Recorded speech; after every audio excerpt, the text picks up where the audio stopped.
La sua storia iniziò nel IX secolo con la costruzione del primo edificio destinato ad accogliere le sacre spoglie di San Zaccaria, padre di San Giovanni Battista, donate a Venezia dall'imperatore bizantino Leone V l'Armeno. Alla prima struttura si aggiunse un convento di suore benedettine fatto edificare con il beneplacito dei dogi Angelo e Giustiniano Partecipazio. Il legame tra il dogado e San Zaccaria fu sancito nel corso dei secoli dai dogi stessi, che ogni anno, nel secondo giorno di Pasqua, si recavano in visita solenne alla chiesa e al monastero di San Zaccaria con tutta la signoria, le autorità, il nunzio, gli ambasciatori stranieri e il popolo. La storia più recente di San Zaccaria inizia nel 1458, con il restyling rinascimentale progettato dall'architetto Mauro Codussi. Nella facciata Codussi dà il meglio di sé, realizzando il modulo trilobato, in modo ben più monumentale di quanto fatto nella chiesa di San Michele in Isola, che segnò il suo ingresso a Venezia ed è la sua firma. Sulla sommità del timpano è collocata la statua del Redentore e alle estremità degli ordini inferiori due coppie di angeli, recanti gli strumenti della Passione di Cristo. L'interno è a tre navate, divise da grandi colonne poggianti su plinti poliedrici, con le basi e i capitelli opera di Giovanni Buora. Nell'insieme, l'interno comunica una sensazione di grande luminosità e leggerezza, dovuto alle volte a crociera della navata centrale e alle superfici bianche, che contrastano con le cornici in pietra nera di Verona. A sinistra due lunettoni sono opera di Andrea Celesti. La visita a Venezia di Papa Benedetto III al monastero nell'855 e l'arrivo a Venezia del corteo di San Zaccaria dall'Oriente. Il trasferimento dei corpi di San Pancrazio e di Santa Sabina dalla vecchia alla nuova chiesa è di Antonio Zanchi.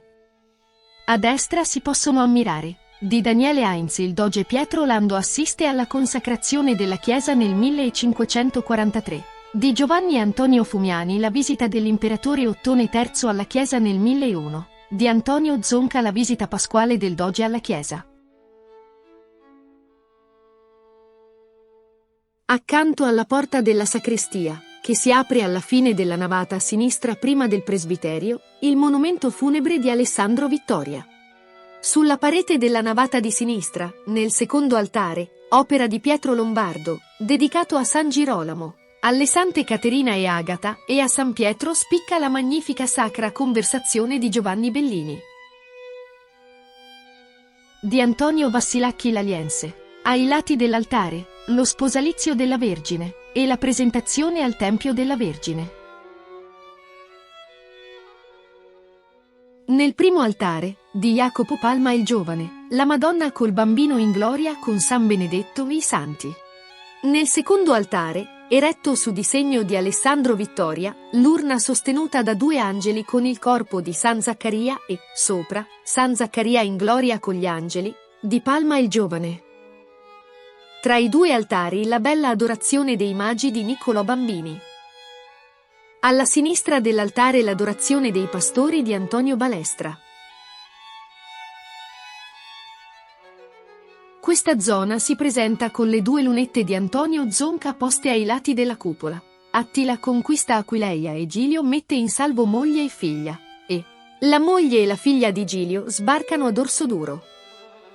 Nella seconda, delle quattro cappelle absidali, la circoncisione di Gerolamo da Santa Croce. Nella terza, subito dietro l'altare maggiore, l'organo Callido. Nella quarta San Pietro e il gallo di Francesco Rosa e la Madonna del Rosario di Scuola Veneziana.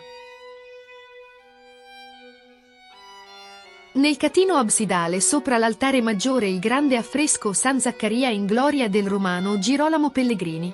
4 tele adornano l'altare: Cristo alla colonna, Cristo coronato di spine, Cristo morto, Cristo risorto, di Jacopo Palma il Giovane.